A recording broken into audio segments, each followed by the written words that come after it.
So the idea today is we are looking at the glory of Google. So we are looking at, we'll just pop through here, how we would use the G Suite tools that we have if we are thinking about teaching remotely, or we're not thinking about teaching remotely, we are having to teach remotely. So how can we do that using the G Suite tools?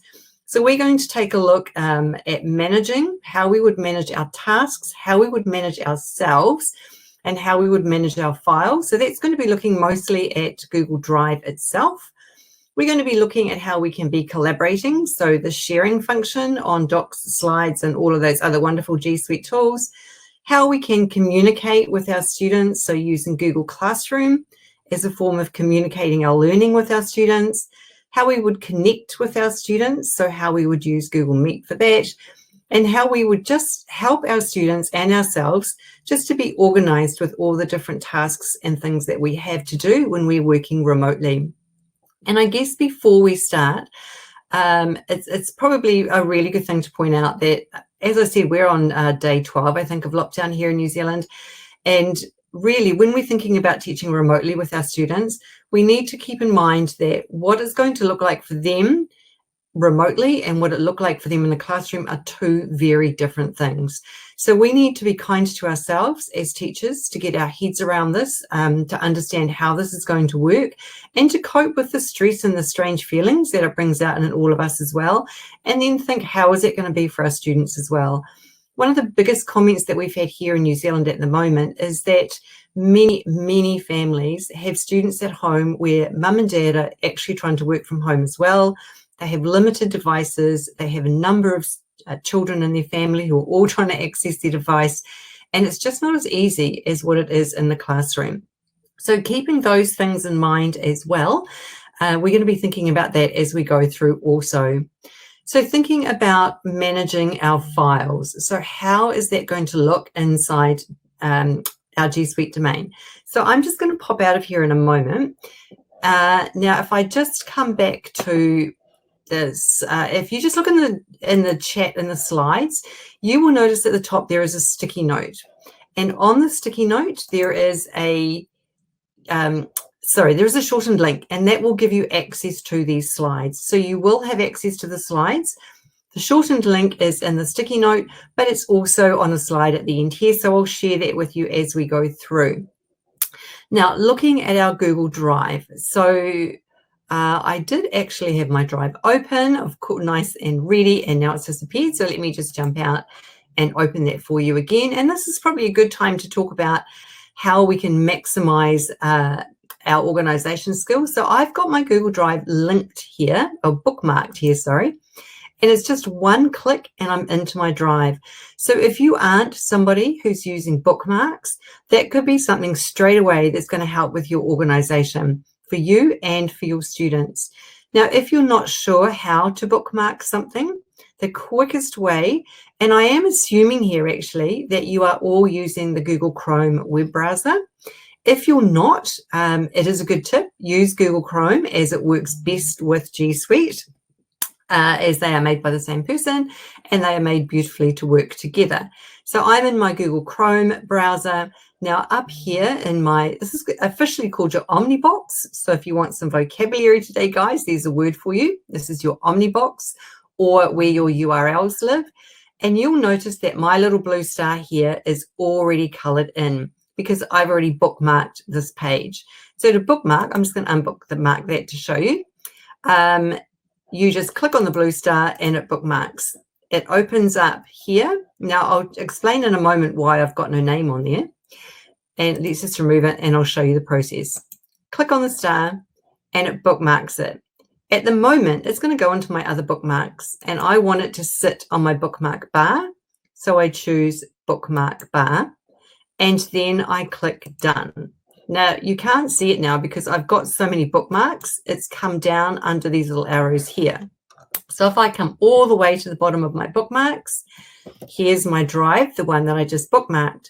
Now, I want it up there on my bars because I want to go to it regularly. So I can actually just drop and drag, and wherever that black line goes, there it is there. So I can just drop it in. Now, to get rid of this My Drive, because I know that the symbol means My Drive, so I can just right click on it and I can edit and I can delete the name and just save it. So now I just have the icon.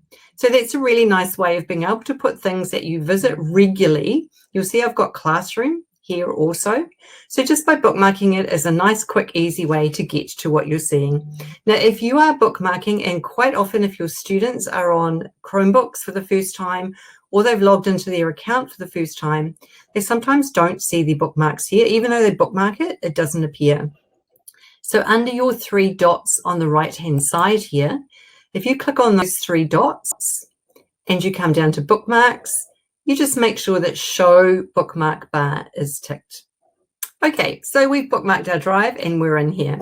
So here's my drive, and this is our hub. This is where everything lives for us.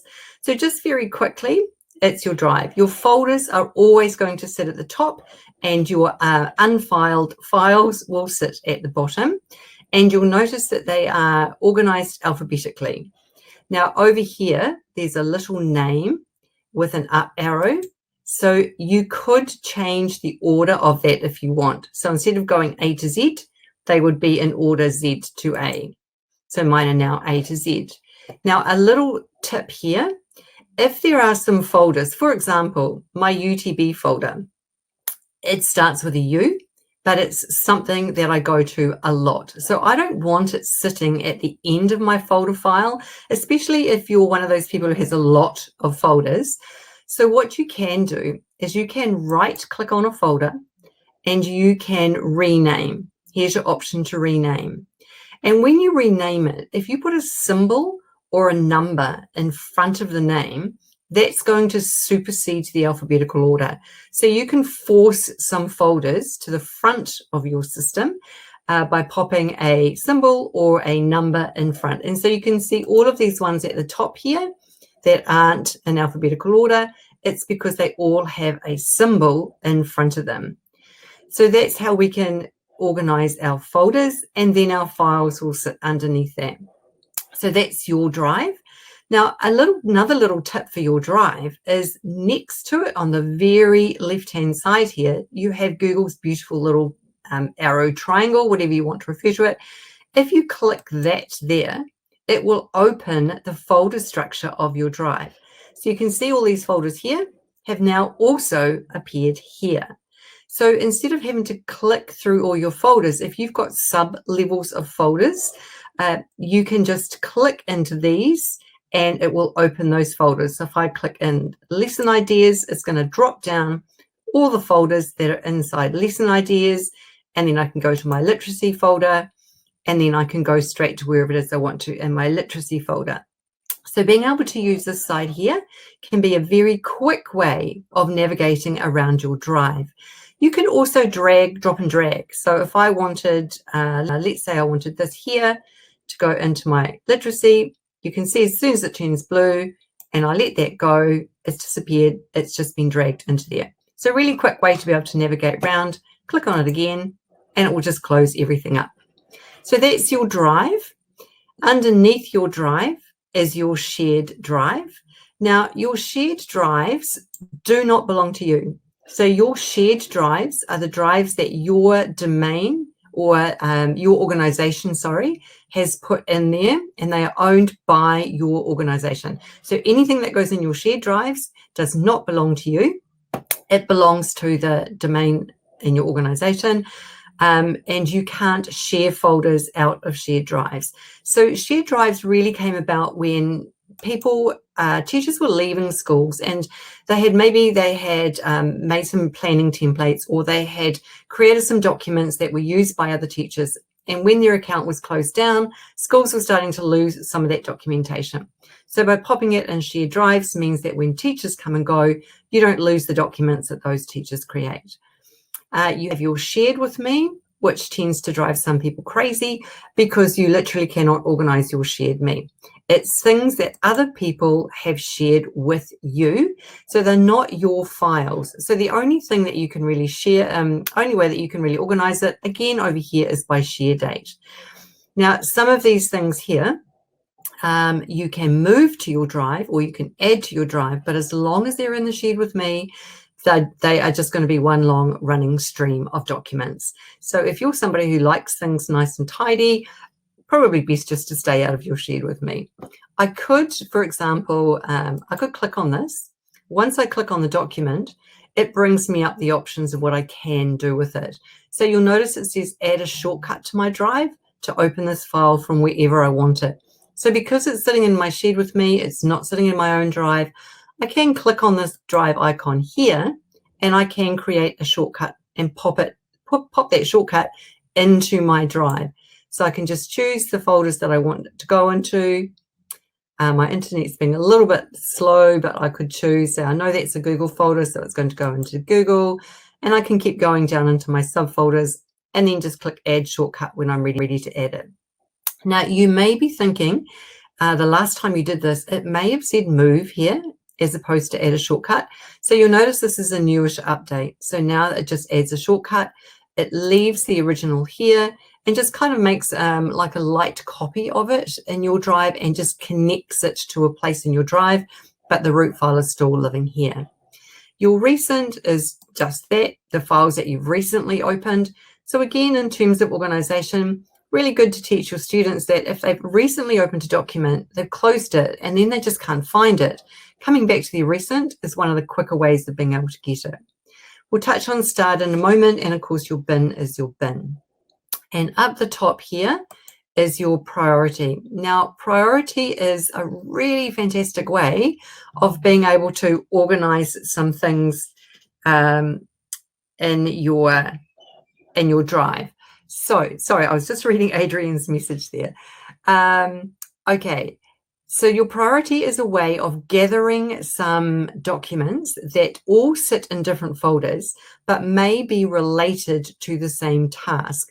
So essentially what it's doing is it's creating a shortcut that we just talked about in shared drives, and it's creating a shortcut for different files to all live in one place for you to easily access them. So you can see that they're called Workspaces. So here it is up here, Workspaces. And I've got one here. In New Zealand, the digital technology curriculum is relatively new. We had it in kind of like a draft for 2 years. And 2020, this year, is the first year that all of the schools in New Zealand have to think about including the digital technology curriculum in their teaching. So I've created a workspace that's called DTC Curriculum.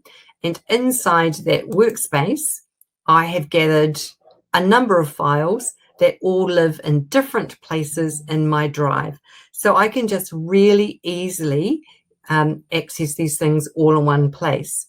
Very easy to create workspaces. You see up the top here, it just says create. So you just click on create, you give it a name. So I'm just going to call this demo. You create your workspace, and now it has popped up. And do I want to start adding files? So I can quickly start from there. And you can see it did just tell us that there is a 25 file limit. So you can only have 25 files added to any one workspace. So if I came back into my drive and I wanted to add this file, I can just right click on it. And you see I have somewhere in here, add to a workspace. It drops down all my workspaces that I've made. Oops. And I come across to demo. And if I now come to my priority, there's that file in there. It's a great way to be able to gather things together. Okay, now Adrian is just asking me if I can make my cursor normal. I've done, this cursor is a Chrome extension, and it will take me a little bit to go in and change it. So I will just be very, very cautious until I get a chance to do that, to make sure I keep it out of the way so that you can see things easily. I'm just going to stop there. Adrian, are there any questions about Drive and the organization of Drive that have come up so far? At the moment, no. It seems pretty good. There's a question about Webinar Jam being very blurry. Full screen, someone wanting to know whether they can go full screen. So we found a little bit it's got to do with the connection at your end, a little bit to do with whether it's clear or blurry. So you can double click on the image in front of you, and that may make it bigger and then make it easier to see, but it might be your end that is the issue. So that's about the only thing. The rest of the stuff seems to be pretty good. Awesome. Thanks, Adrian. And this is being recorded too, guys. So if there is something that you don't quite catch, you will have the opportunity to be able to go back over and have another look at it. Just one thing in my drive, some of your drives may look a little bit different to mine. You may have a set of files that are sitting up the top here. Now that's called your quick access. And those are files that Google's algorithms that think that either they are files that are important to you and you might want to get back to them quickly or easily, or they could be files that you visited a lot, and so the algorithms have popped them up there. Now, for me personally, quick access is quite annoying, so I've turned mine off. Now, if you love quick access, that's awesome. If you have quick access you do find it a little bit frustrating, you come up to your settings gear up here, so top right-hand corner to your settings cog, and you click on settings, and the settings for your drive opens up. Now, actually, this is quite good while we're here. So you'll notice at the top, this is how much storage. It will show you how much storage you have used. Now, remember, and this is good for your students to know too, that any G Suite files, docs, sheets, slides, drawings, all those sorts of things, do not count against your storage. It's non-Google files like videos, PDFs, Word documents, all those sorts of things that count against your storage. So you can see I am using 163 gigs of storage at the moment. This is where you can convert your uploaded files to Google Docs. So every time you upload a file, if you want it automatically converted to a Google Doc, you would just tick that box there. Now, your language settings, this could be one that you might want to go in and check. It's very, really good to set your language to your own country. If you've never been in and changed your language, it may be set to English American, which sometimes affects the way whether you have the word bin or the word trash. It will also affect whether by default in, say, your Google Drawing and Google Slide sizes, you have inches or you have centimeters.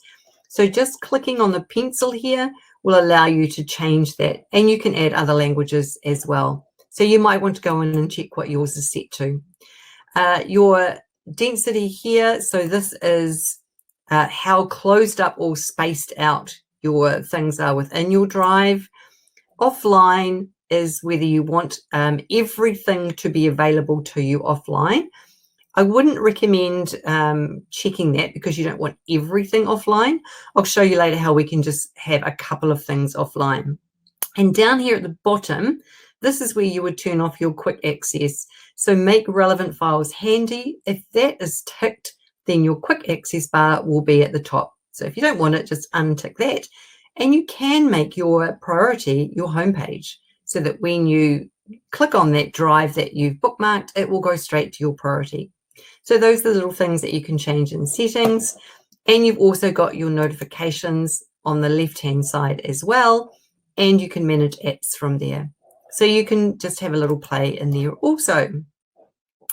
Okay, so that's getting to know our drive and just making sure that we know the basics of what these down the side here are showing us, knowing that this is going to be alphabetical, folders at the top, files underneath, and that we can force the change of the order by putting a symbol or a letter in front. Now, I guess one of the biggest questions that I get asked all the time, how do I make my folders colored? So you just right click on them, and down here you have the option to change color. So you just come along and choose the color. It doesn't change the whole folder, it just changes that little icon to a color. And if you want to put a character in front, you just rename and you put your cursor in front of that and you pop your character. Now, a lot of people have an Emoji Chrome extension installed and they use that to grab emojis. If you are on a Windows device, if you hit the window key and the full stop, it brings up an emoji keyboard for you, and you can just click and that will pop it in there. If you are on a Mac, you would click Control, Command, and Spacebar, and that would bring you up an emoji keyboard as well. And then you'll just click OK. And now it's moved because it treats these emojis as text characters. And so that's how we can reorganize them. Okay, so that is, can I make my screen a bit larger?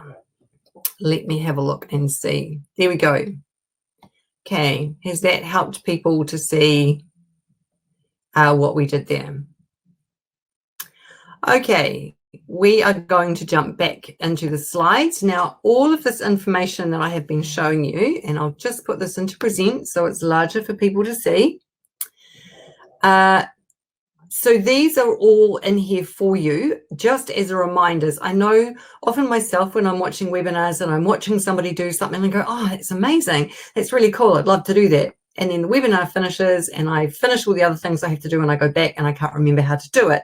So here in the slides are just some screenshots for you that you can go back to and have a look at the things that we have talked about. So there's a little video here on priority, explaining what it does and how to organize it. There's just some screenshots on how shared drives works. Actually, that is something I didn't point out, which is a great screenshot here. If you are in, oops, where am I going? If you are in your shared drive, you can actually hide drives. So quite often, there may, or not quite often, but sometimes you may have been added to a shared drive that you don't particularly need to be part of, or maybe you were lead curriculum for mathematics one year and the following year you have a different curriculum responsibility, but you're still in that maths lead shared drive. So you can just hide shared drives. So you can just pop them out of the way and you don't need to see them. Actually, I will just pop out of here. This is one thing I didn't mention that a lot of people ask. If I just come back to my drive over here, and I'll make my screen a bit bigger for you. I'm in the top right-hand corner of my drive. There is a little icon here, and at the moment, it's saying list view because my folders are in a grid view. So you can choose to have your drive as a grid. I'm a grid person, but funnily enough, most of our team are actually list people. So it's totally personal preference. It doesn't matter one way or the other. So if I just make it a bit smaller, you can see the big picture of how it looks. So list view, this is what you see. So the list view shows you who the owner of the folder is. It shows you when it was last modified, but it doesn't give you a thumbnail. And so for me, I like the grid view because for my files, I get a thumbnail view of what that file is. So totally up to you which way you want to do it, but top right-hand corner, that's where you're going to switch between the two. Okay, let's keep going. So that works the same on your shared drives as well. So we've talked about the shared with me. So all of these things here just have screenshots for you. Now, folder structure is something really important. We haven't, Sam, one of our amazing trainers, has just reorganized our shared drives for us. And it's really important. And this is something that we need to be actually teaching our students, and especially if your students are going to be remote learning and you're not going to be right on hand for them to help them find things, is to teach them from the beginning about organization of their folders. And something Sam often says to me is, how would someone else find a file in your folder? So if somebody else was looking for that file, what folder structure would make sense? What would be the name of that folder that would make sense for that file to sit in? And it's really often quite a good idea to have some kind of naming convention. So whether you discuss this with your fellow teachers, whether you discuss it with your students, but having a naming convention that everybody understands is one way of being able to find your files really quickly and easily as well. If you have a really good suggestion for a naming convention that your school might already use, feel free to drop that in the chat, because that could be something that would be really helpful for other people as well. So that is how we would manage. Just some really quick tips in terms of managing ourselves around our Google Drives. There's some tips in here for you. We're going to look at creating new folders and files and things in a moment. We've talked about changing color, all those sorts of things. So if there are no questions, Adrian, we will keep moving on. Not really, but are you going to show how to do a search in Drive as well, like an advanced search, about to pull up anything, even if you can't remember your naming conventions? Yes, but let's do that right now, because that's a really good thing to look at while we're in search. So you will notice, I'll just come back out a wee bit so that you can see the whole picture, and then I'll make it a bit bigger. So here I am in my Drive, and at the top, we've got a search drive. Now, keep in mind too that this works in your email also. So here's our search drive, and quite often people will just come in here.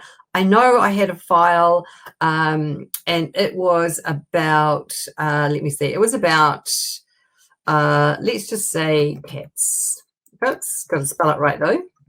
I chose a 4-letter word so I could type it in quickly.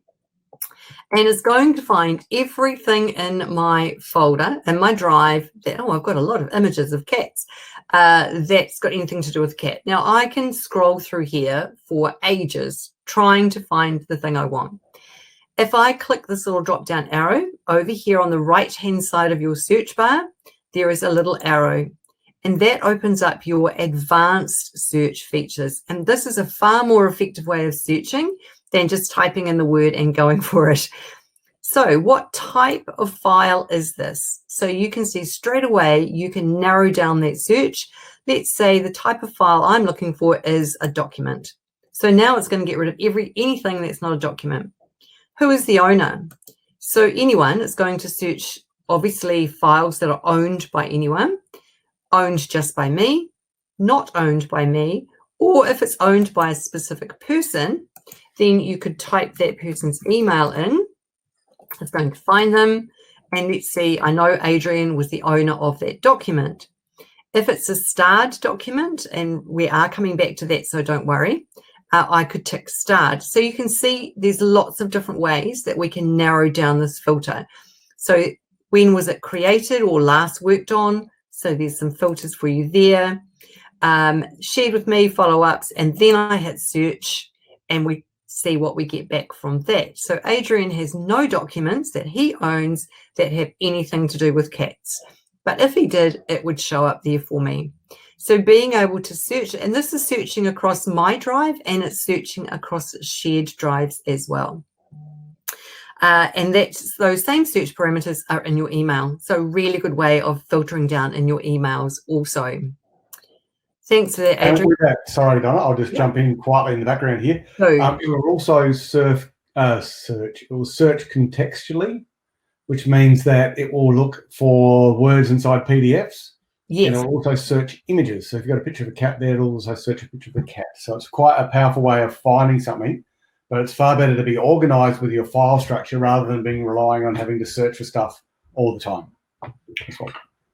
Thanks, Adrian. And I do actually, I am the first to put my hand up and say that my organizational structure and naming conventions have improved immensely since I've been working with UTB, but I still use the search function on a quite regular basis. So yeah, definitely make your students aware of that, because that's going to help them to find things really quickly in their Drive. Now, while we're in here, I will touch on starred because it's come up a couple of times already.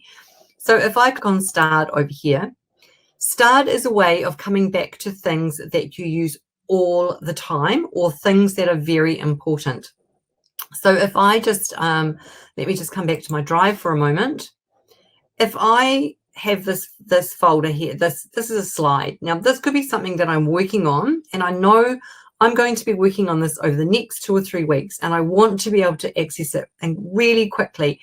My recent is certainly going to show it, but I might have to scroll a little bit depending on what else I've opened.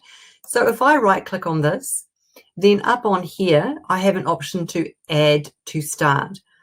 So I just click on Add to Start. It doesn't move anywhere, but it pops it in my start. It makes it available in my start options. So it's just adding a quick shortcut to that file. So things like I use FlippityNet a lot. So I have the FlippityNet starred, so I can just go straight to it. Been doing a lot of work with teachers around creating digital technology outcomes for their school. So I have that starred so that I can just get to it really, really quickly. And then when I finished working with them, so let's have a look. Where do we go? Here's our slide that we were working on. It's in my start. I can access that really quickly. Again, you can see that they are listed alphabetically.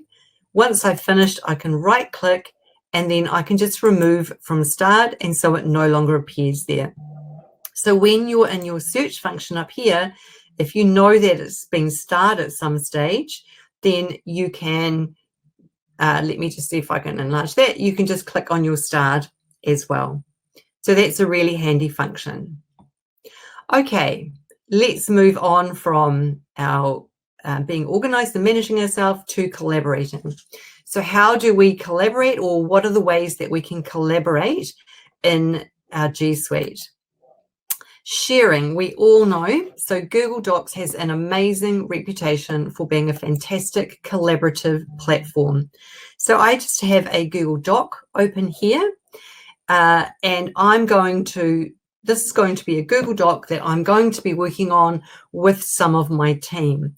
So the different ways that I can share this, on the top right-hand corner, and it's in the same place on all of the G Suite tools, so everybody knows where to go to share. Top right-hand corner is our blue share button. And you can see straight away, I shared this with Adrian earlier, and I know that he's received it and he's opened it because up the top here, his profile picture has popped up. So that tells me that Adrian is accessing my doc, and I can see where his cursor is and I can see him typing. The way that I shared it with Adrian, I click on share and I can just pop his email in here.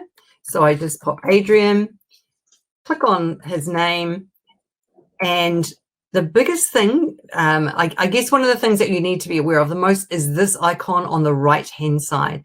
By default, because Google is a collaborative platform, the ability to collaborate is the default setting. So this pencil says that anyone, if I just share this with Adrian now, he can edit the file directly. So he can write on it, which is exactly what he's doing. Now, it could be that I want Adrian to be able to write on that, but I want Julia to only be able to see it. I don't want her to be able to edit it. I just want her to see the content. So I change my pencil icon to Can View, and you see the icon changes. So it's no longer a pencil, it's now a little eye, and that means that Julia can view, but she can't edit. So she can just look at it. The other option I have is I can allow her just to comment on it. So she wouldn't be able to add any content to it, but she would be able to put a comment on the side. So choosing the level of permission that you want to give the person is really, really important. And in here, you can add a note. So I'll put, please have a look. Whoops. Oh my goodness. Okay. And so when she receives this, she's going to have an email to say that this has been shared with her. And this message, whatever you pop in here, is going to appear on the email as well. Down the bottom here, it tells me who I've already shared it with. So I can see the people who are already shared. This little button here, so notify people. So that's why I know that Julia is going to get an email, because this little box is ticked. If I untick that, if that's not ticked, then she won't know unless maybe I'm speaking to her, or unless she checks who shared with me, that this document has been shared with her. So by default, that is always ticked. Once I'm happy with all of that, I just click send and off it goes. She'll probably wonder what on earth she's got that, but never mind. Now, you'll also notice under the share here, you can just get the shareable link. So if I grabbed the shareable link, one thing to be, if you're not quite sure what the advanced or what the sharing permissions are, if you click advanced, so in the bottom, let me make that a bit bigger for you.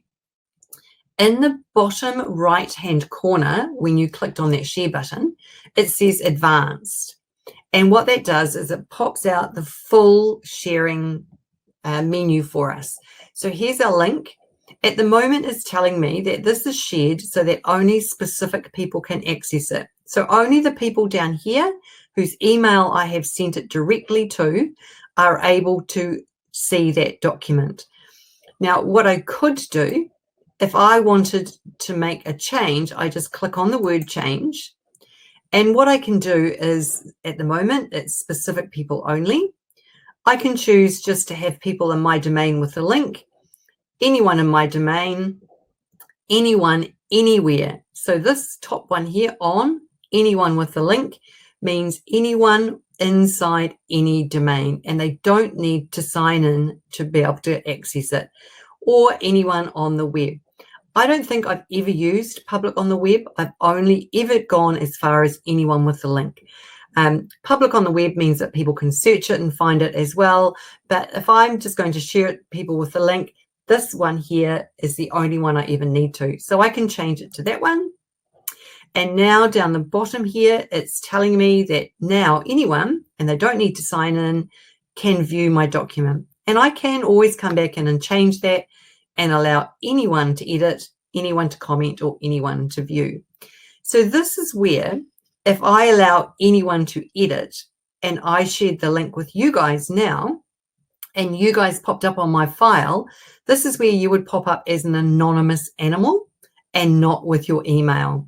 So when you share it, so I'm just going to click done on, oh, actually, no, I won't. I'll come back to that in a minute. When you share it with directly with an email, the person's profile picture comes up. When you share it with a link, they come up as an anonymous person. So that's the difference between the two. Now, just while we're in here, so I've shared it with these people here. Julia is view only. These guys all have edit access. You'll notice as I'm hovering over each person's email, a little timer is popping up. So if you're looking at Paul Hamilton at the moment, to the left of the pencil, there is a little timer that has appeared. And you can set the expiry, which means you can set a time after which that person won't be able to access the document anymore. So by default, it's 30 days, but you can customize that. So you can make it 7 days, or you can customize the date when you want it to expire. Let's just say Friday the 8th. So you can come in anytime and cancel that. But now there's changes that have been made. So if I just make this a bit smaller again, so you can see, I need to save those changes. And then Paul would have access for 32 days, and then he wouldn't be able to see it anymore. Down here, you can also prevent the editors from changing access and adding new people. So if I'm going to share it with my team, but I don't want them to be able to share it with anyone else, I could tick this box here. And if I wanted to share this, anyone with the link could view it, but I don't want them to be able to download it, to print it, or to copy it, then I could tick this box here. So under the advanced options, you have quite a few more ways of sharing as well. So I'm just going to click done, and that's going to bring us back to our document where I've changed those sharing settings. Now, if I was just in my drive, and I'm just going to close the search and come into my drive. If I wanted to share this slide deck here, I don't have to go through all that process. I can just select it, but not open it. And then up in the top right-hand corner, you will notice that the little sharing icon appears, as does the link. So if I know that I've already changed the link, it's already okay to be shared, I can just click on the link. Now, you're not seeing it because it's going to be in the bottom left-hand corner, and I've made my screen too big for you to be able to see that. But it will tell you that that link's been copied to your clipboard. So now you can just go and paste that link somewhere else. You can change the sharing settings from here. So maybe if you're not sure, what your sharing settings are. You can check them from here. You can also turn the sharing off from here. And you also have your pop out to the sharing settings from there. So we don't always necessarily have to be in the dock. We can do it by right-clicking in our drive as well. Adrian, do we have any questions on sharing? No, we have got no sharing questions, but we have got a question about the youngest level that you've seen people use the G Suite tool. So, Donna, you've been in primary school. So what's the youngest you've seen people using G Suite with their kids? Yes, and the youngest, so our year 2, which are 6-year-olds. So I've seen it used effectively from year 2 upwards, from 6-year-olds upwards. And yes, I can hear those junior teachers saying, oh my goodness, getting the kids logged in is a mission. And yes, it is a mission initially, but you'd be amazed at how quickly they get used to it. I did read a post the other day too about a teacher who she teaches 7-year-olds and had started using Google Classroom for the first time with her 7-year-olds only 2 days before our schools went into lockdown. But what she found was actually that the parents at home were able to log the child in quicker than she was trying to log 28 of them into the classroom. So it was actually working more effectively for her in a remote situation than it had been in the classroom. But that aside, 6-year-olds. One of the things that we have done with 6-year-olds is color code the keyboard. And I'll show you an example of that in a moment. That's helped them to get to learn the keyboard. And the school that I have seen using it effectively with 6-year-olds also had managed Chromebooks. So most of the address for the students was preloaded, so that at their school.nz was pre-populated for them, and they only had to put the first part of their email in and remember their password. And they had very simple passwords, which they wrote down, which I know goes against digital citizenship, but to start with, that's what they needed to do. Yes. So, and I'll show you in a moment. Actually, I have a link on here. If you are on Twitter or you follow blogs, there is an American teacher called Christina Pinto, and I've actually got her link on these slides for you, who works with kindergarten age students and Google Classroom. So there's some really awesome examples there too. So again, all the sharing screenshots are on here for you that you can just go back through to. Now, revision history. So Adrian, are we good to move on? My microphone. I just unmuted my microphone. We are looking good. Awesome. Okay. Version history is another way of being able to communicate with your students. Also a really good tool for your students to be aware that it exists. One of the things that teachers used to say to me with collaborating with students in Google Classroom was, what happens if they muck up someone else's work? Now, the other day we had 79 teachers, I think it was, collaborating on a Google Doc, and one teacher deleted the entire content of the doc. And you can imagine everybody was just up in arms, but calmly, it was a perfect opportunity to demonstrate how the version history and the all changes saved works. So Google is saving every single change that you make to any document within the G Suite tools. Up here at the top, and I'll just make it a little bit bigger, you notice there's all changes saved in Drive. So what that is doing is every so often, instead of saying all changes saved, you might see that saying saving. I think it's like every 5 seconds or every 4 or 5 seconds, Google is saving every change that you make. So what that does, if I click on all changes saved, it opens up the version history window. So it's opened this up inside a tab for me. And over the side here on the right-hand side, it is showing me all the changes that have been made to this document. So you can see this document was originally created in May of 2018, and the next change happened today at just 3:30 my time. If you click on the little triangles again, it drops down and shows you every single change that was made. And the 3 dots on the right-hand side allow you to name this version or to make a copy. Now, you'll notice that all of these changes have little green dots by them because that's me. So all of my changes are with these green dots. Then suddenly at the top here, there's a purple dot because that's the change that Adrian made. So again, it shows me who did it. Now, if I had shared this with a link, it won't give you the name of the person who made the change. It will just say anonymous. So if it's shared with an email, you'll have the name of the person who made it. A link, it'll just show the change, but you won't necessarily know who made it. And what we can do with this one is you'll notice at the top it says only show named versions. So if I just come back out for a moment, and over on the very left-hand side, there's an arrow, and that takes you back to your document. So Adrian has made a change here. Maybe this is going to be a piece of writing for us, or maybe it's some brainstorming work. And I want to keep evidence of what Adrian did this afternoon, how much work he did this afternoon.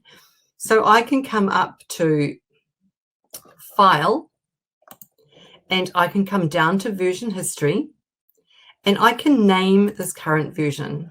So I'm going to call this Adrian 1 and save it.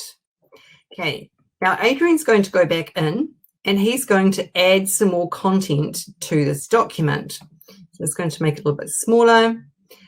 So Adrian goes in and he makes a change, and maybe someone else goes in, and I'll just quickly add something as well. Let's insert an image. Let's search the web, and let's find a cat, seeing as we were talking about cats. We can just type cat.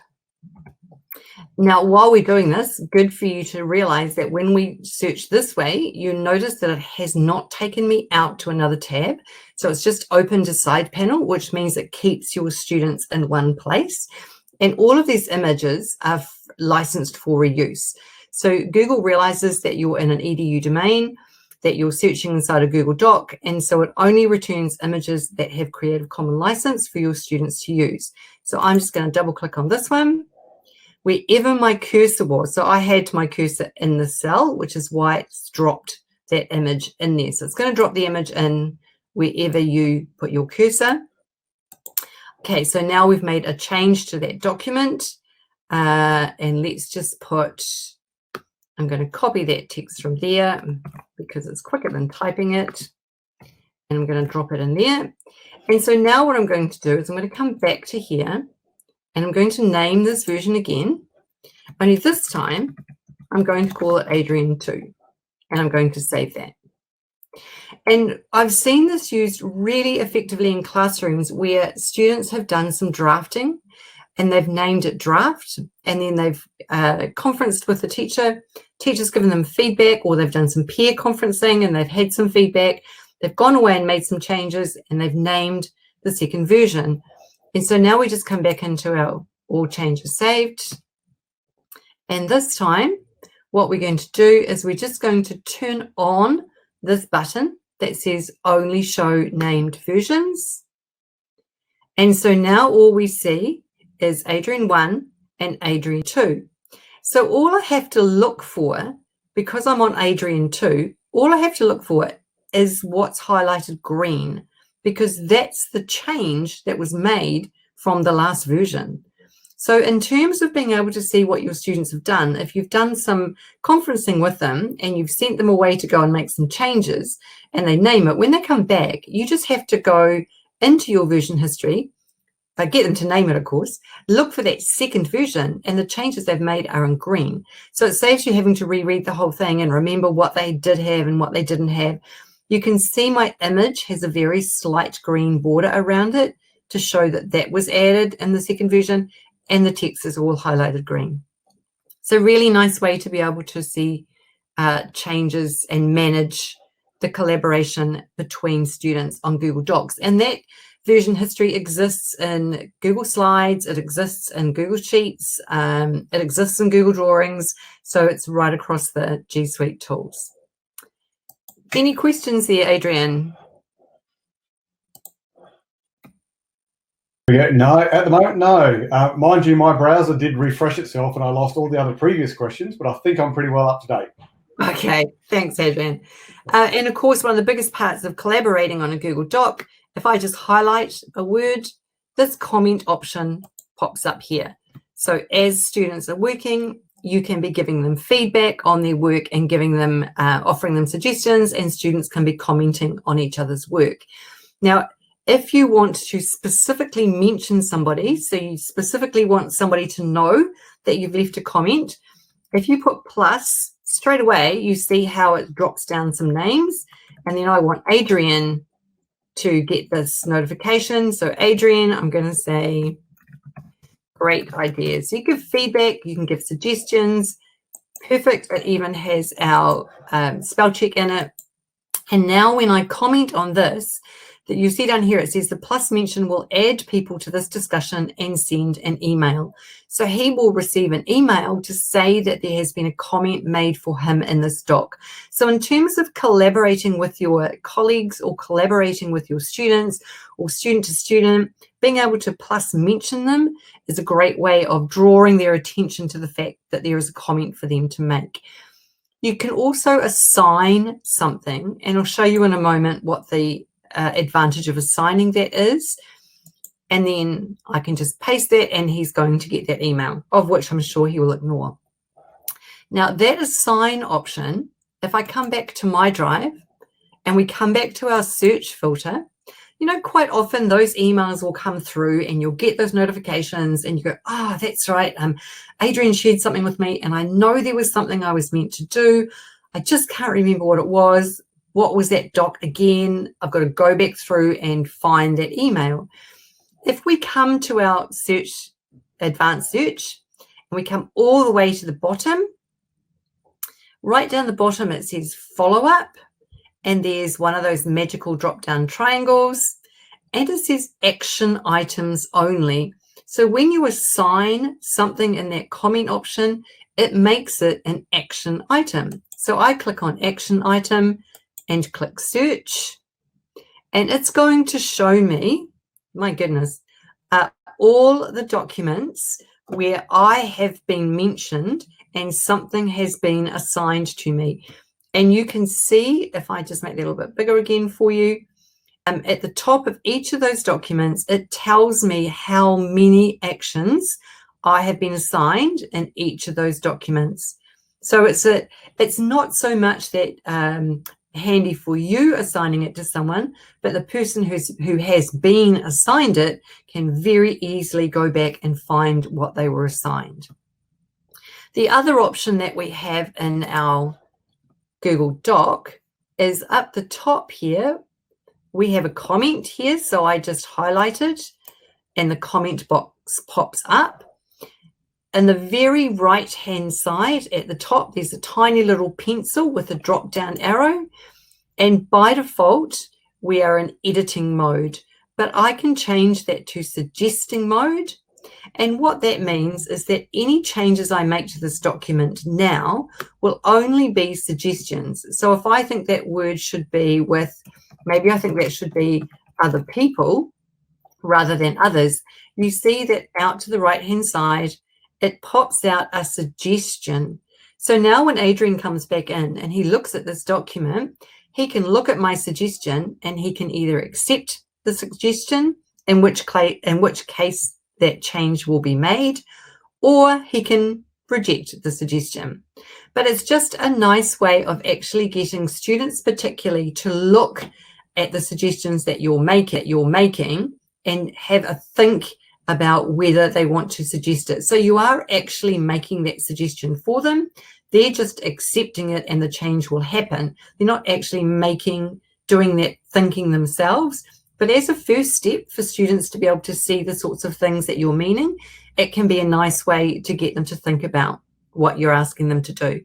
So that was just up in the top right-hand corner, whoops, further over than the border color, the little drop down, and I can put it back to editing, and then I would just be editing the document again as normal. All right. When it comes to communication, so I'm just going to carry on, Adrian, but just stop me if there are some questions. So I will definitely jump in if something pops up. Thank you. So communication, Google Classroom. That's going to be one of the most amazing tools that you could use in terms of remote learning with your students. If you've never been into Google Classroom before, there's two ways to get into it. You can either just go to classroom.google.com or in your Google Drive, and we haven't talked about this yet, but in the top right-hand corner are your 9 dots, or some people will call them the waffle launcher. And underneath there are all the apps that are inside your domain, and Google Classroom is one of those. And you just click on it from there. Just a little aside, these ones at the top here, if you find yourself, for example, going to Jamboard, you can actually just rearrange these, drop and drag to rearrange. So once we get to Google Classroom, you have a plus in the top right-hand corner of your screen, and that is where you create a class or you join a class. So if you're creating a class for your first time, you would click on the plus, you would click Create Class, and you would give your class a name. The only part here that you need to fill out is the name. So I'm just going to call this Demo and click Create. Now you can, of course, add much more to that name of that classroom if you want to. And it's going to spin up that classroom for you. And it's just creating it, going a little bit slowly. There we go. I'm just going to jump back out of that into one that's already created. Now, on the very left-hand side, you have 3 lines. Again, some people call these the pancakes. If you click on those 3 lines, you can jump straight back to you can jump to whichever class you want from here, or classes will take you back to the home page. So these are classes that I have either created or I am a student in and I have joined. Now, when we look at the interface here, one thing to note, bottom right-hand corner, there is a folder icon, a Drive folder icon.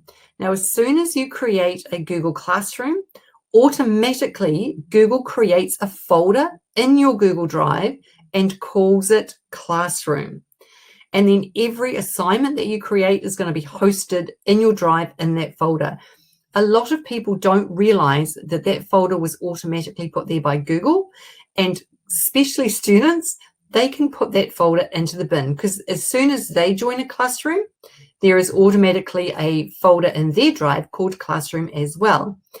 If a student ever says to you, I can't find my work, look in their bin, and 9 times out of 10, they have put their folder in the bin. So just be aware that that folder is in your Drive.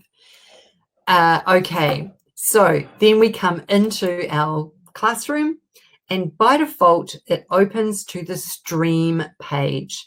So the stream is that. It is literally a stream of everything that is happening in your classroom. So every time you make a post, or you post some materials, or you ask a question, another mention is going to pop up in the stream. You can also come to your stream, and from here, you can ask a question, or you can add some content. So you might want to add something, a Google Drive, or you might, a Google Doc, or you might want to add link a PDF or a file, or you might want to put a YouTube. What most people use the stream for is a discussion forum. So they will post a question, and then the students will pop their answers in. Now, it completely depends on you as to whether you want to enable that for your students. You can turn off the option, and I'll show you where in a moment, so that your students can't comment in the stream. So it's up to you whether you want them to be able to do that or not. But if you are remote learning from home and you would like a place where you are able to have ongoing conversations with your students, the stream might be a good place to do that. Classwork is where you're going to create assignments, and probably where you're going to live most of your time in Google Classroom. This is where you're going to create tasks for them, share them out, come back to find them, give feedback. All of that's going to happen in the Classwork section. People is literally that. So at the moment, I'm the only teacher in this classroom, but you can, on the right-hand side, invite teachers, and you can have co-teachers in your classroom. So I can invite Adrian to come and be a class teacher in the same classroom as me. So you can have multiple teachers. You can see he's grayed out because I have invited him, but he has yet to accept. And I can email him straight from here, or I can remove him. And these are all your students in your class. Now, when it comes to getting your students in, you can email your students. So you can add a student up here. And let me say add Paul as a student, and I invite him. And so now Paul is going to get an email to say that he has been invited to be part of my classroom. I have to wait for Paul to find that email and then click accept. If you want a very quick way to get all your students in, come back to your stream, and in your classroom banner at the top here, you see a class code, and it has a display box next to it. Click the display box if you are in the same space as your students, or you could even just blow it up and screenshot it. And you could send that out to them, or if they were in the same space as you, obviously, you're going to have them there. You could be doing this, you could be using Hangout Meets, which we're going to, or sorry, Google Meet, which we're going to touch in a moment, and you could be having a meet with them, display this. So what the students would do is once they see that, they would come back to, where's my classroom gone? Just here, where we went to create a classroom. They're going to click that same plus button, and they're going to click join a classroom, and it's going to say pop in the class code, and they're going to pop in that code that you displayed, and they're instantly into your classroom. So that's a quicker way of getting your students in. And then Marks is a grade book. So it's designed more for secondary school. So if you are teaching older students, this might be something that's really handy for you. Every assignment that you give marks to is going to appear here. You're going to see all of your students, and you're going to see the marks. You can see I don't have a particularly well-balanced classroom. They're not very good, these students, at completing their tasks. But that's the mark book. So if we just come back to stream for a moment, because that's our landing page, over in the top right-hand corner is our settings cogwheel again. And that's where we can come in, and this is where in the stream, at the moment, this classroom is set so that only teachers can post or comment, but you can have students can only comment, or students can post and comment. So that's where you would change those settings if you wanted that stream to be more of a discussion forum for your students. Just be aware, and I guess your students, you would know your students, but it's a great opportunity to have that discussion about digital citizenship and what makes a relevant comment and what doesn't. So you could change that there. Guardian summaries, you can choose to have on or not. So if we come back into our people tab, I just come out of class settings and into our people tab.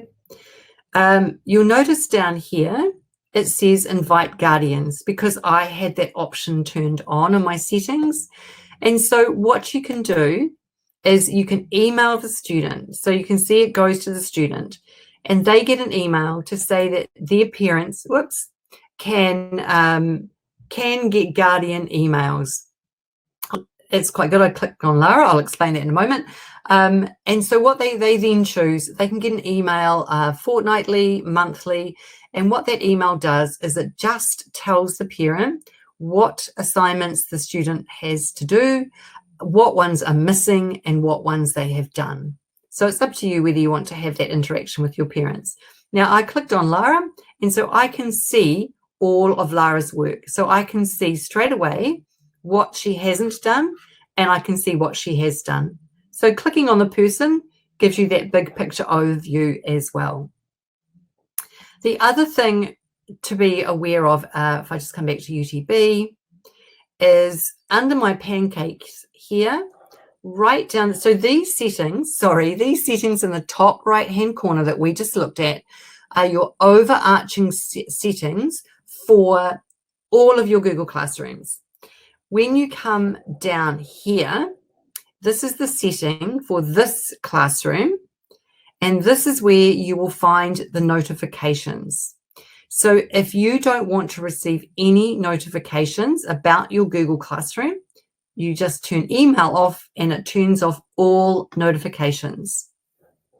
If you turn that on, then you can go through and choose what you want to get notifications for, turn them on or off as you please. And down here, there are some more as well. So that's where you control your notifications. And that was from the left-hand side, the pancakes, at the bottom where it says settings. Now, if you do want your notifications on, you can, of course, set up an email filter. So they all go into one filter and you can check them as you please. Adrian, we have a couple of questions.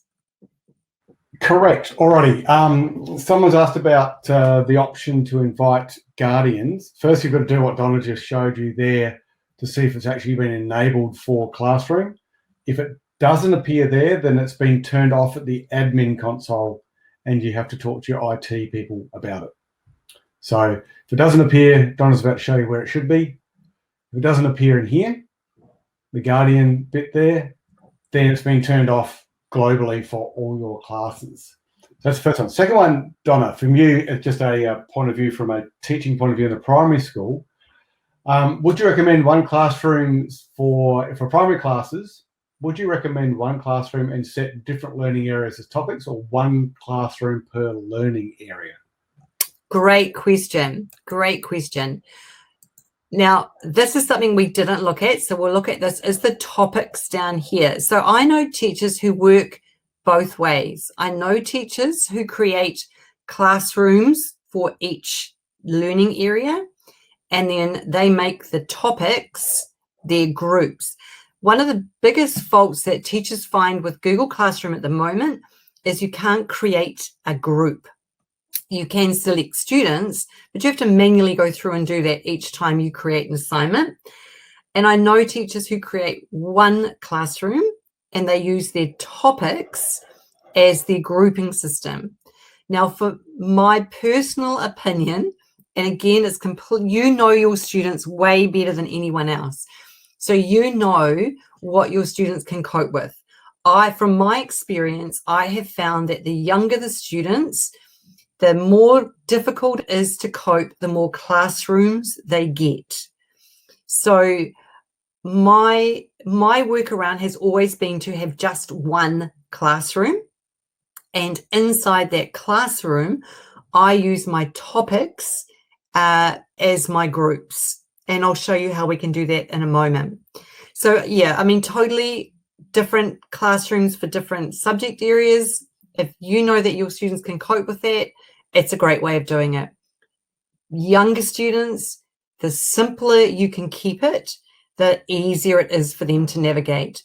And I think at the moment too, with everybody feeling a little bit stressed and a little bit under pressure and the world being so strange that it is at the moment, simple is better. If your parents are being asked to help students navigate around Google Classroom and they've never seen it before, I think having less classrooms will be easier for them. So hopefully that helps you with that answer. So let's have a look at how we would create something. So in the classwork part here, which is really the hub of your classroom and where everything is going to be created and live, down the left-hand side, these are all the topics that have already been created. So let me just jump into a classroom, that demo one that has nothing in it. So you can see, oops, where have I gone here? Let's find that demo classroom. Where did it go? Demo. It's not going to have anything in it. So I'm going to come into classwork. and I'm going to create a topic. I'm going to create an assignment for my students, a little maths task for them. So this create button allows us to create an assignment, which we'll look at in a moment. A quiz assignment will create you a Google form that by default has the quiz function automatically turned on. A question allows you to ask a question. It can either be a short answer question where the students type the answer in, or it can be a multi-choice question. Materials is where you post materials for your students. So you might post a link to a website, you might post a helpful YouTube video, and you can reuse posts. So if you've been using Google Classroom for a while, you can reuse something that you've already done, and you can create a brand new topic. So let's go ahead and create an assignment. And it opens up like this. So this is going to be week 1 maths, for example. You don't have to give instructions. You do have to give a topic, a title, sorry, before you can post it. You don't have to give instructions. This is where if I have already created this task in my Google Drive, I can jump to my Google Drive and I can grab it and I can add it from there. I can also add a link to a website that's going to help them. I can upload a file and I can add a YouTube. So let's go ahead, jump to my Google Drive. I know that I have something called perimeter. So click in here. And again, here's our search. And again, we've got these options. Now I know that this is a presentation and I know that it's got the word perimeter. Oh, there we go. Oops. I don't know what I'm doing here. It's pasting things in. Perimeter, there it is there. Okay, and it's added that for me. So here's my perimeter task. I've pre-made it in Google Slides. Now I can click down here and I can choose how I want my students to receive this. Do I want them to only be able to see the file? So they're all going to get the same slide deck and all they can do is see it. This one, they're all going to get the same file, but they can all edit it. So it could be that on this perimeter slide, Google slide, I want each student to have their own slide and I want them to add their content to that one slide deck. So all their work's in one slide deck. So they get the same slide deck and they can all edit it. This last one is like your digital photocopier. It's going to make a copy for each student. So they're each going to get their own and they're going to be able to work on their own. So that's the one I'm going to choose. Now I can also, if I didn't have something already made, I could come into the create button and I could create a doc, a slide, a sheet, a drawing or a form straight from here and create the task for them and then it would drop it in. So I can add is something already made, create is make it right now. Over on the right hand side, I'm not sure why we've got the warning arrow there, could be the file I've chosen.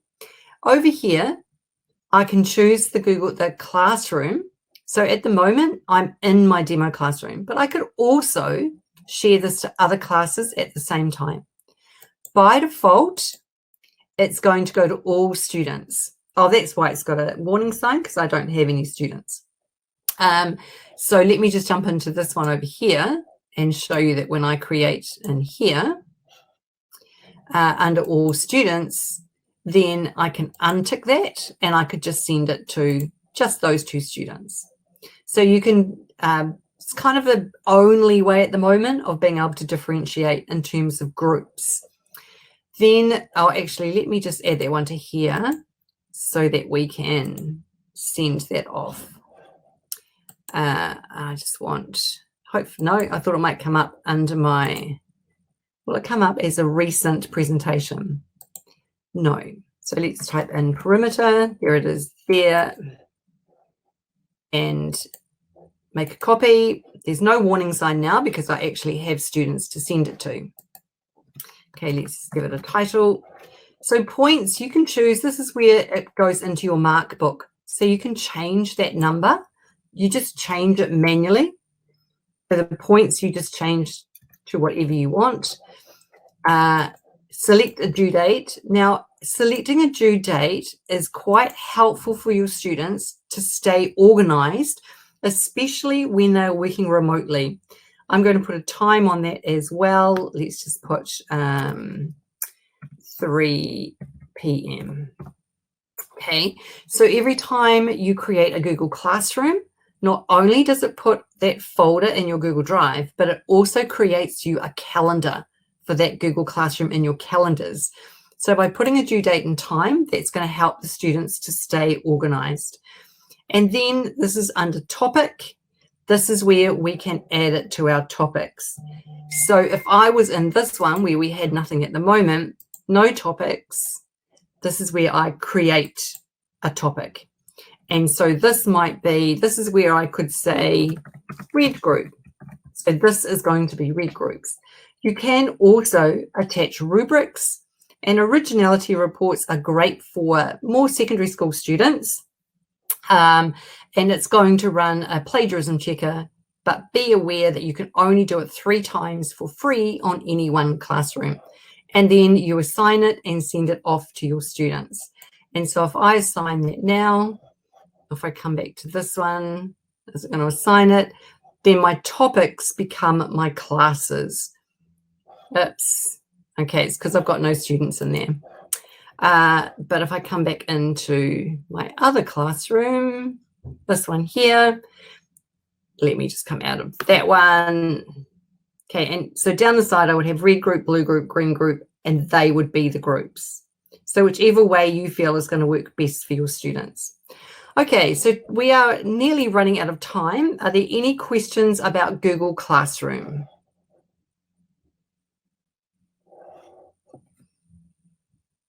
No? All right. Yeah, Adrian, do we have a question? No, just answering a question about that the teacher is the only one that can see the individual assignments, and that's correct, because you've given the permissions to see it, the students can't see each other's. No.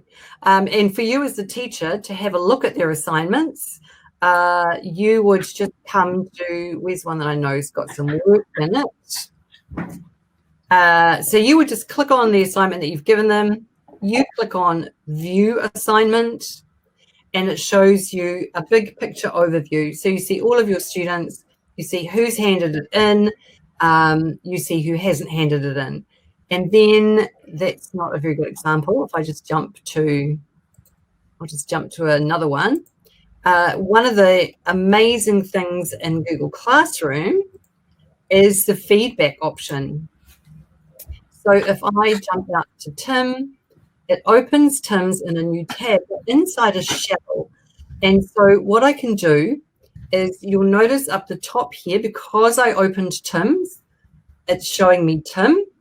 But again, I can click this little drop-down arrow and I can jump to any student. Or I can use the arrows and just sequentially go through each student.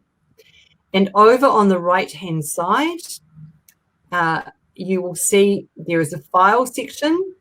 So there is a punctuation rubric, which you can open and you can fill in from there. Because the rubric was added at the time that this was created, but this comment bank is magic, because what you can do with a comment bank is add to the bank and put comments in that you use all the time. Click the comment bank. You can either click the 3 dots and copy to the clipboard and paste that in, or you can comment bank and you can put your hashtag, and it will bring up 5 comments. We haven't quite worked out the algorithm of what 5 it brings up, but if I just type in letters, it's going to bring up everything that's got TH in, click it in, comment. So really awesome way to give feedback. Donna, while you're there, have you got time? 2 questions. One, have you got what other apps, i.e. Seesaw, Class Dojo, have you interacted most effectively with Google Classroom? Yeah. They all work well. And then the other one was, have you enough time to demonstrate the accessibility checker? Oh, not the accessibility, the originality reports. Is that going to take a bit too long? Yeah, I wouldn't use the originality reports at the moment, because personally for me, because I can only use it 3 times, and you want to be able to use it purposefully, but literally what you do is you just click the Originality Checker when you are creating the assignment. If I just come back to get myself out of here, when you are creating it, so if I just come up to the top to my Create button, if you just click the Originality Checker when you create it, you get a report sent to you. So you can click on the Learn More here, and it explains for you exactly how that Originality report function works. So if that is something that you're interested in, just the little underneath that Originality report, click on the Learn More, and you'll be able to have a little look there. In terms of what works with Google Classroom, so many things work with Google Classroom. Edpuzzle works with Google Classroom. It's an amazing list. In fact, what I'll do is there's a person called Casey Bell who tweets furiously about Google Classroom, and she's just recently tweeted, I don't want to say a number in case I'm wrong, but it's over 30 apps that work with Google Classroom. And so I'll put the link to that on these slides for you, so you'll be able to have a look. Okay, now we have 6 minutes left. So very quickly, I'm just going to touch on Google Meet so that you know that that function is there. If you are remotely connecting with your students, it's going to be an amazing video tool for you. So it's going to allow you video calls with your students. Again, 2 ways to get there: meetgoogle.com, or go to your calendar, create an event, click on Add Conferencing, and it makes a Hangout Meet link for you. So if we just go to meet.google.com, this is all linked. In fact, I had it open here ready. You can start a meeting here. You can see this one was scheduled in my calendar. Click or start a meeting, give it a name. And so if you do it through the calendar, you can pre-invite all your students. It's going to open up in a moment. It's going to ask you to allow your microphone and your camera. And then what you can do is start speaking with your students. So I've put here a breakdown of all the different bits and pieces to Meet. Now there is 2 Chrome extensions that I'll just draw your attention to. This one here allows you to see all of your students in the grid view, just like you would if you're on a Zoom call. And this one here allows you to take attendance of the students who are on your call. You can share your screen, you can chat with your students. There's a chat function on the side that you can turn off separately for students in your admin console if you want to. You can turn captions on so that the words are appearing as you speak. So a really powerful tool to connect face-to-face with your students, which at the moment in this strange time is a really lovely function. And then just to make you aware, just before we finish, there are some screenshots and some information on the slide deck about calendar. But if there is something that you want some more information on that we haven't had time to cover today, on this slide, there is a support link for you. So there is a form for you here. The form is linked. So this image is linked. If you click on it in the slide deck, it will take you to this form. Or you can go to utb.fyi/inquire and pop your question in there if you want some more training, or if you have a question about something that we haven't quite covered, or you're not quite sure what we went over. Check out the slides, but that support function is there for you as well. And we do also have a Google for Education deep dive course that the trainers at UTB have put together to help you just to unpack G Suite a little bit more. So the link to that is on here as well. Now, the sticky note was there with the link to the slides, but in case you haven't picked that up, it is here as well, utb.fyi/AISSA Google. That is all on the slides for you. Just hold it there for a sec, Donna, and I'll copy that and drop it into the sticky note and repost the sticky note. Awesome. Thank you, Adrian. And while Adrian's doing that, feel free to ask any questions. Something that you wanted to know that we haven't covered, please just drop that in. We've got a few moments that we can still cover something for you.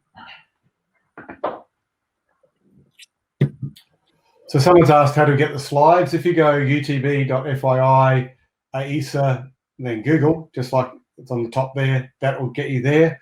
You don't put it in your search bar. You need to put it in the Omni box up the top, which is the address bar at the top of your browser, and then you'll get it. And you can see at the moment we've got 8 people already jumped in and had a look at there. And the reason I didn't put it at the beginning is because often if we give the slide link at the beginning, people focus on the slides and then they miss what we're showing them. So do remember this is recorded for you, so you will be able to go back and rewatch it. But Adrian, you've put that in the sticky note, haven't you? So I can. Correct.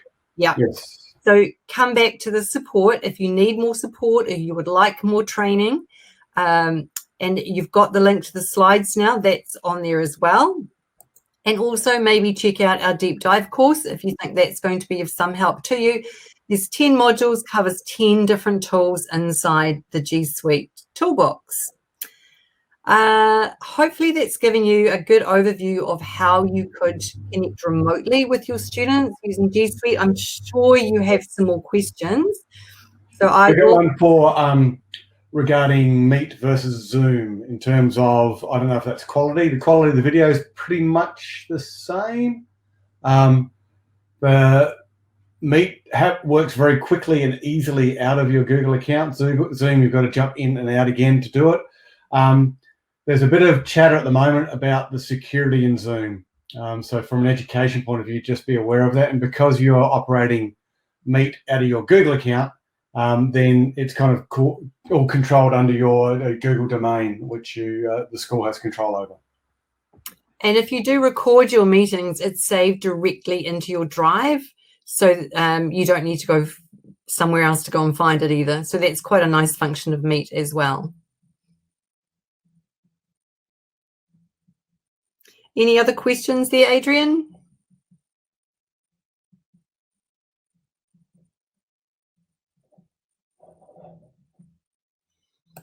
Okay, so I'm just going to stop sharing my screen for a moment and turn my video back on. Oh, look at that. So last question was, can you share a screen and use a pen with Google Meet? If you were on an iPad, if you were on a pen-enabled device, you would be able to. Yeah. Yep. Very good. What was the shortcut to bring up emojis for file names in Windows? In Windows, it's the window key and the full stop key. So Windows and full stop, and that brings up the emoji keyboard. Cool. Yeah. Excellent. So this recording will be sent to you probably via email.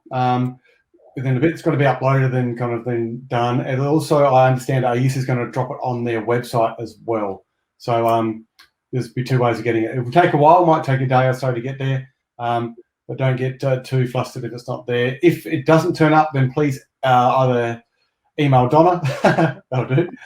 Email. So it's just donna@usingtechnologybetter.com. Yeah, my email is on the slides, so do her emails are on the slides. Yep, feel free to email me. Very good. Excellent. Well, thank you so much, everyone, for your time this afternoon. Have a great afternoon, and good luck with your next part of your journey of working in the online world. Cheers. Yeah, thanks for joining us, guys.